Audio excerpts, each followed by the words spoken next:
Welcome, everybody, to the very first episode of the Sayreville Police Department's Community First podcast.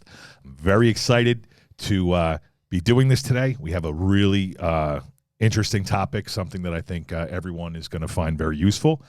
With me today is the owners of P.U.L.S.E. It is a social work company that we are working with now in the Sayreville Police Department, and I'm very excited to be able to tell you all about it today. So hang in with us, all right? Let's get this started. First, I'd like to introduce Mr. Garen Nathan and Mrs. Shantae Middleton. They are the founders and directors and CEOs, or whatever we're going to call them today, of P.U.L.S.E. Mr. Nathan is a licensed clinical social worker. He has a master's degree from Rutgers University in criminal justice, and he also holds a master's degree in social work from Monmouth University School of Social Work. How you doing? Good. Right. Thanks for being here. Miss Middleton is also a licensed clinical social worker. She holds a master's degree in social work from Fordham University. Yes, sir. All right. So maybe we should just get this started by explaining what the problem is and what we did to come meet with you guys and get it figured out and see how we're going to tackle it. One of the issues that I think the law enforcement community at large is realizing is that people need more help, more services than we're capable of providing. I believe that's certainly clear, in the community, especially in law enforcement in the police department. Often we're called to help people, more of a service end of serve and protect. And we get there, we deal with the situation as it is at the moment, and then we solve that problem for the moment, and then we move on to the next call. But obviously, people tend to need more help beyond that. So we thought, let's look for some social workers. Let's find a way to sort of bring them into the building, bring them into law enforcement, and see if we could help out. So I began to look. For a program, for a company. And it was sort of in the wake of George Floyd. There's a massive call for defunding the police, and just a call for police reform in general. So it kind of got me thinking, like, is there a different way to sort of tackle that issue? And while I was looking for social work, I decided to look at our use of force internally. I looked at 3 years worth of use of force statistics, looking at the people that were involved, and I found that every person that lived in our town that we used force on or had an incident with, we had met, dealt with, had interactions with on average 16 times prior to that incident where we used force. And as I looked a little deeper, I said, are there flags, are there signs, something that we can look for that might be indicative of that potential for future issues? And one thing that I noticed was that 100% of those people in those 16 times prior had presented with the officer as either having issues with alcohol, drugs, or mental health. 100%. So I thought, is that the flag? So then when I looked at the people that we had used force on that didn't live in town, and 89% of those people were actively intoxicated by drugs or alcohol or having a mental health issue. So I felt pretty confident that that might be the flags. That might be the things that we can target and look at. So when I came to P.U.L.S.E. And discussed it with you guys, and I asked you, like, do you think this is something that we can tackle with that? I mean, obviously the people in town need additional services, but can we also look at that bigger issue of force? And the response was overwhelmingly positive from you guys, and so I said, let's figure this out, right? So we started talking and developing this program. So I guess to maybe get things started, let me introduce Garen and Shantae. Maybe you guys can tell the people of Sayreville, a little bit about yourselves. Why did you get into this line of work? Well, I first got into this is because I wanted to be a police officer. When I was younger, when I was about 20 years old, I had friends that were going into the law enforcement field, and I wanted to do the same. then I started to think about it, and I realized that I wanted to be more proactive with trying to get to people before they get in contact with law enforcement. And so that's when I went to school to become an LC, get my MSW, then later on becoming an LCSW.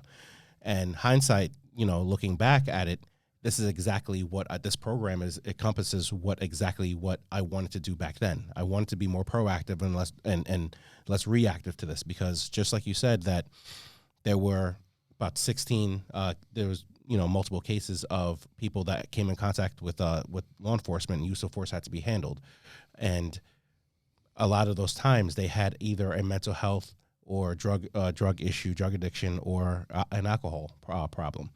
And if we can get to those people before, when on that first call, on that second call, maybe it wouldn't lead to, a case of use of force. So that is really how this has become full circle for me. Okay. How I got into same question. Yeah, how I got into this field was basically I was a young mother, and in doing so, I realized that there are a lot of young people who are have issues of their own. I've worked in education, continue to work in education, working with young people and adults who have struggles every day. And part of doing this work, it gives me the ability to provide clinical services to them and really identify their needs. And it's trying to help develop a whole person at an early age. So that's what drew me into social work, between education and, the clinical part of it, and just bringing it all together. My father is a retired from law enforcement, and I've always had this passion of being, dabbling in it here and there, and then this is my opportunity, partnering up with Garen with this project. We provide service. Like, you all have expertise in the protecting. We have expertise in the serving in a different type of capacity, but here we are. You certainly have a little more expertise in that than I do, for sure. I guess maybe I should sort of describe the program, or ask you guys to maybe describe the program, let people in town sort of know what to expect and what it's going to look like. I think there was a couple of things that I thought that people might want to know right off the bat, off the top. This project is actually funded by a grant from the Department of Justice. The Office of Community-Oriented Policing provided us with the funds to get this going. So at no point will any of these services from you cost the town, cost the taxpayer, cost the person. So if you guys were to call and say, "Hey, can we help you?" There's no bill that's coming with that. I think that's important for people to know. Right. And I think on a more personal note, people may want to know about their privacy, right? So I think it's important to let people know that, if somebody were to talk to you about something and you were to help them get services, and there's no report coming back to the police department about their health, their personal issues, nothing like that. We still maintain confidentiality laws in terms of working with the families that we do. Yeah, I think that's important for people to know. Additionally, what happens is, basically, the police get a call, we go there, whatever the case may be. I mean, it could be any host of issues where, social services would probably be better suited. And the officers will then forward that report to you, right? So from there, you get the report. What happens? So, like you said, we believe that about 80% of the calls that come into the police are not law enforcement related. It's not criminal related. So we would then get the report, read over the report. Then we would make contact with the family. Just for instance, if it was a suicidal teen, we would call them the next day or a few days after, make sure everyone is stable in the home. Then we would try to link them with services. We would try to link them with a inpatient facility or an IOP, intensive outpatient facility. And we're just there to just fill in the gaps. Just to make sure that everyone is safe and know that, the Sayreville police and the community care about them. And we want to make sure that they attain their goals. P.U.L.S.E. What exactly does P.U.L.S.E. mean? What does it stand for? P.U.L.S.E. stands for the Proactive Union of Law Enforcement and Social Service Experts. I like that. That's a great acronym. I love it.